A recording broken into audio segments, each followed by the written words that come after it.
साधना में शीघ्र लाभ मिले इसके लिए क्या करना चाहिए? इसमें 3 चीजों की नितांत आवश्यकता है, 3 बातों की नितांत आवश्यकता है जिससे आपकी साधना शीघ्र बढ़ेगी और फलदायी हो जाएगी। जितने भी भजन विरोधी भाव हैं उनका त्याग करना, चाहे वो व्यक्ति हो, चाहे वो वस्तु हो, चाहे वो स्थान हो, चाहे वो अंदर की वृत्ति हो। वृत्ति, व्यक्ति, वस्तु, स्थान के संग से जिससे हमारा भजन छूटे उसका त्याग कर दे। उस वृत्ति का, उस व्यक्ति का, उस भोजन का, उस वस्तु का, उस पदार्थ का, उस स्थान का जहां हमें भजन में बाधा पड़ जाए।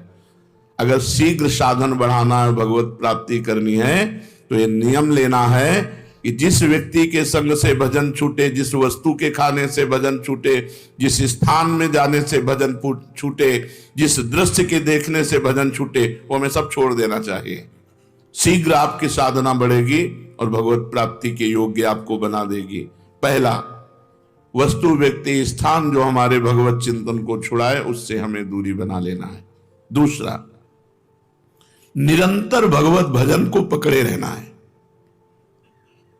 जैसे तूफान चले तो पहाड़ का आश्रय ले लेते हैं, कोई मजबूत वस्तु का आश्रय ले लेते हैं, ऐसे कलिकाल और माया का तूफान चल रहा है जो हमें उड़ा करके विषय प्रपंच में फंसा सकता है। तो भगवान के नाम रूपी पहाड़ का आश्रय लिए, राधा राधा राधा, हर समय नाम जप और भगवान की रुचि उत्पन्न करने वाले वस्तु, व्यक्ति, स्थान का संग।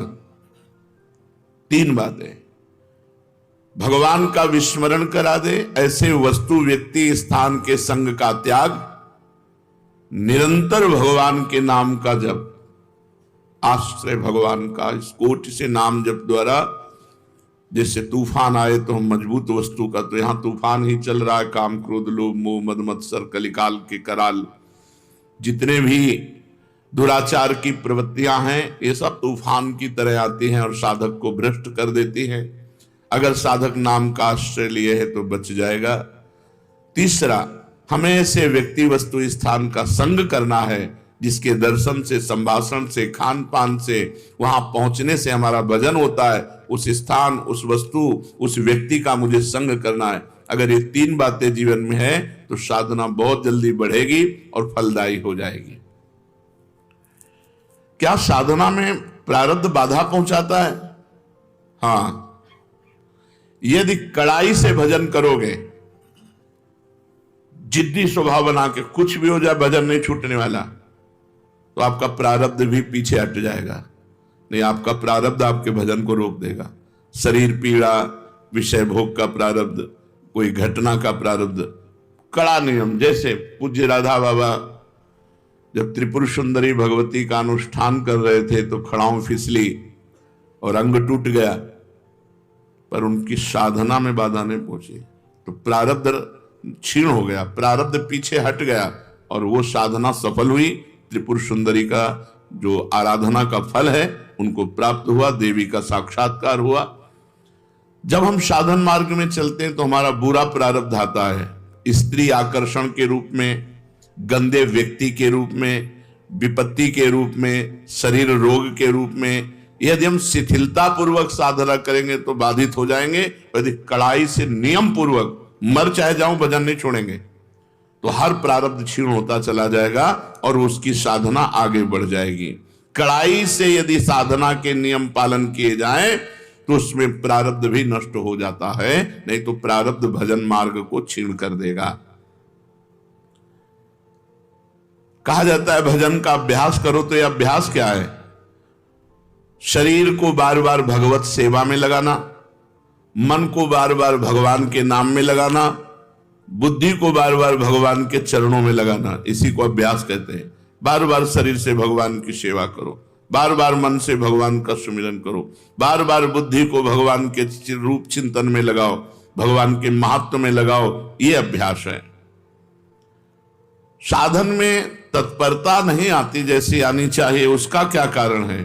पूर्ण श्रद्धा नहीं होती, वहां तत्परता नहीं आती। जब हमें महत्व बुद्धि और श्रद्धा हो जाएगी कि मुझे भगवत प्राप्ति ही करनी, तो साधना में तत्परता आ जाएगी। ये नियम है कि जहां हमारी महत्व बुद्धि होती है वहां हमारा चिंतन होता है, जहां चिंतन होता है उसी के मिलन की तत्परता आती है। तो प्रधान कारण है श्रद्धा ना होना, महत्व बुद्धि ना होना, इसलिए साधन में तत्परता नहीं आती। जब इस कोटि का महत्व नाम में हो जाए कि नाम के आगे नामी भी छोटा नजर आवे, जितना नाम से प्रेम है उतना नामी से प्रेम नहीं, इस कोटि की श्रद्धा, तब निरंतर नाम चलता है। साधना में जीवन किसे कह सकते हैं? सरल और साधु। सरल और साधु में जीवन साधना में जीवन होता है। साधना में जीवन सरल जीवन, साधु में जीवन। संत सरल चित जगत हित जान स्वभाव सने। जिनका स्वभाव होता है संत सरल चित, सरल चित, सरलता और साधुता, ये साधना का स्वरूप है। अगर साधन ठीक कर रहा है तो सरल और साधु स्वभाव वाला होगा। साधु स्वभाव क्या है? कभी किसी से कुछ ना चाहना, निरंतर परहित करना, बड़े से बड़े कष्ट को सह करके भी किसी से सहायता ना लेना, ये सब साधुता के अंतर्गत आता है। एक साधन में फल ना दिखाई दे तो क्या दूसरा साधन करने लगना चाहिए? नहीं। जो साधन गुरु से मिले आजीवन एक ही साधन करना चाहिए। जो साधन को छोड़ते बदलते रहते हैं उन्हें कभी भगवत प्राप्ति नहीं होती।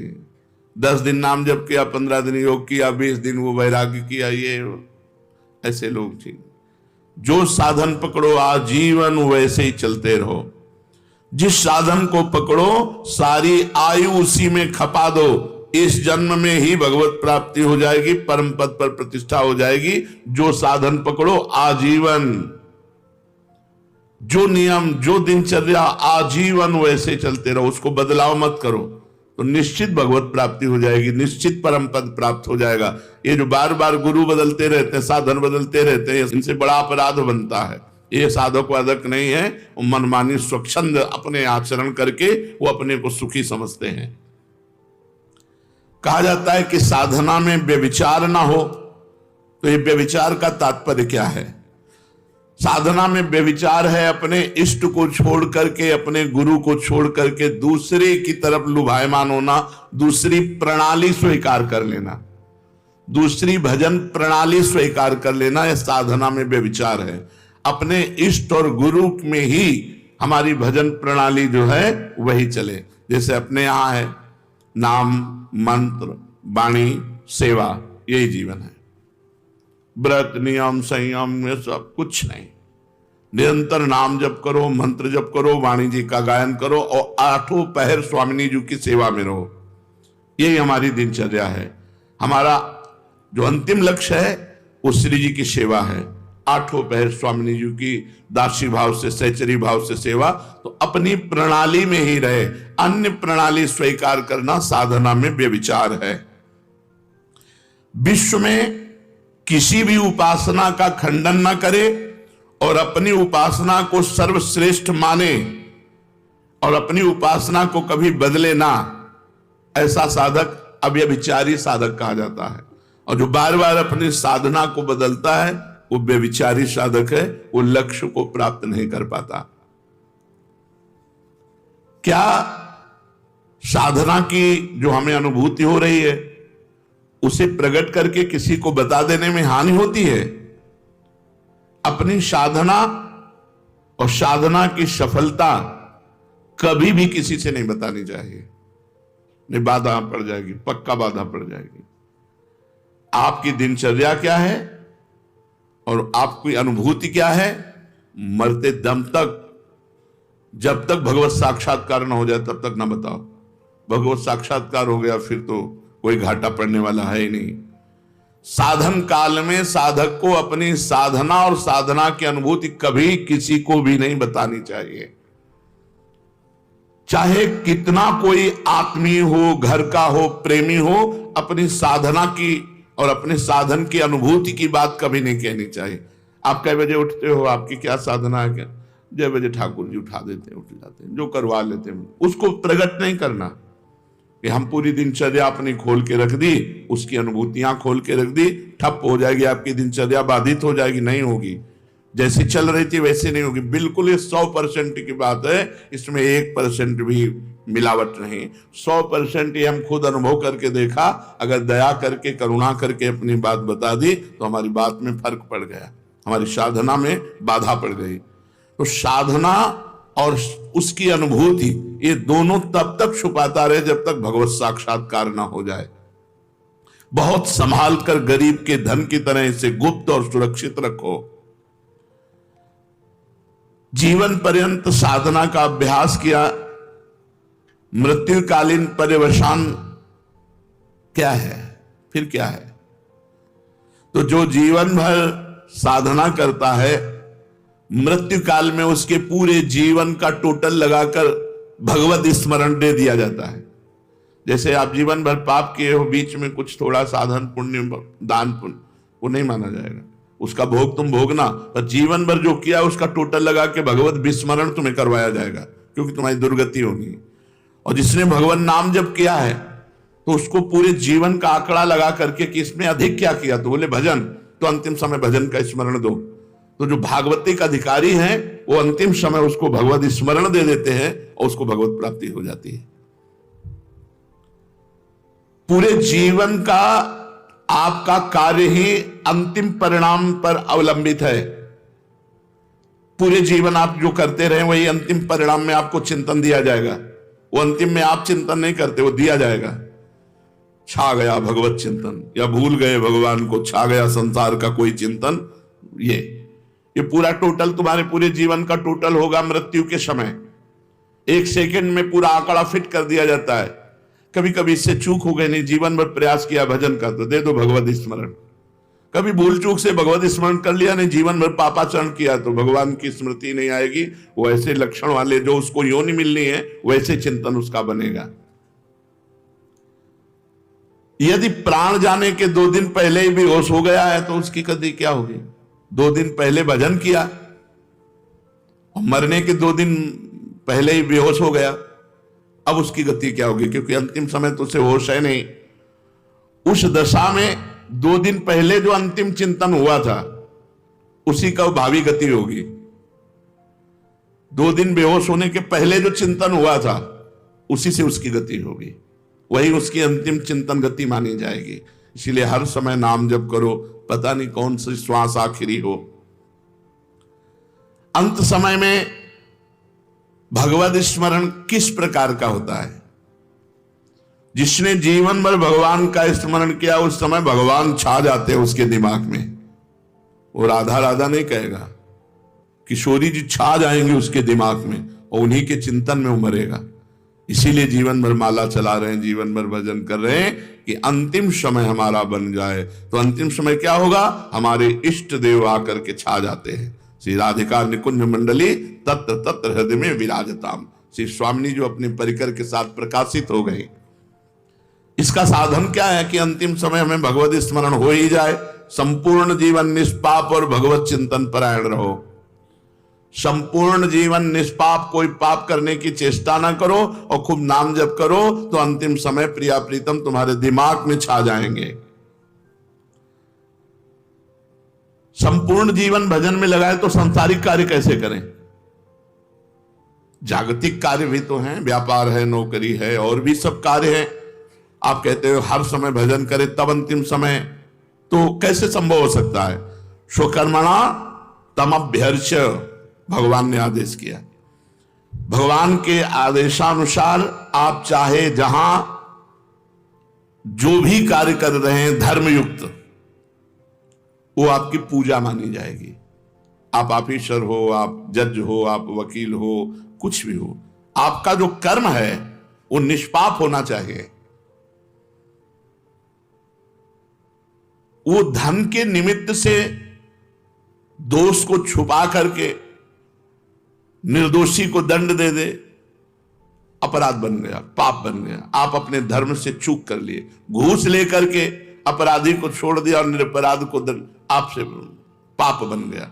व्यापार आप कम तौल रहे हैं, ज्यादा दाम ले रहे हैं, आपसे अपराध बन गया। नहीं तो स्वकर्मणा तम अभ्यर्च, आपका स्वकर्म ही भगवान की पूजा बन जाएगी। किसानी, खेती, व्यापार जो भी आप कर रहे हैं, यदि धर्म पूर्वक करें और नाम जप करें तो और पूजा बने न बने, वो आपका कर्म ही पूजा बन गया और भगवान की प्राप्ति हो जाएगी। इस पूजन में सामग्री की आवश्यकता नहीं होती, सिर्फ धर्म की आवश्यकता होती है। मन का भाव ये होना चाहिए कि मैं जो कुछ कर रहा हूं वो सर्वव्यापी भगवान की सेवा कर रहा हूं।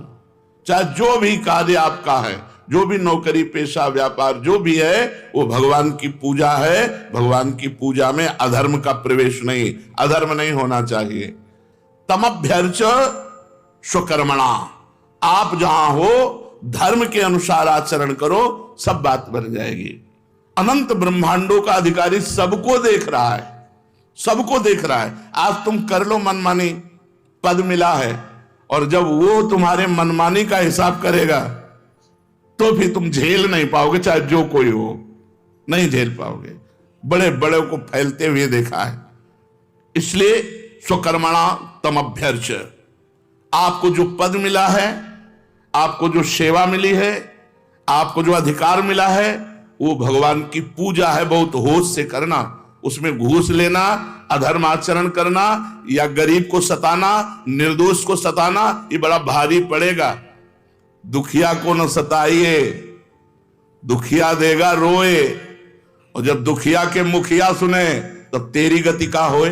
भगवान ने गीता जी में कहा है, अपने कर्म को ही पूजा मानो और नाम जप करो। कोई आपराधिक कानून के विरुद्ध आचरण आप मत करो, नहीं तो आज आप पदाधिकारी हो, जब आपका कर्म आपकी बुद्धि को भ्रष्ट करेगा तब आपका पद भी चला जाएगा, आप भी दुर्गति को प्राप्त होंगे।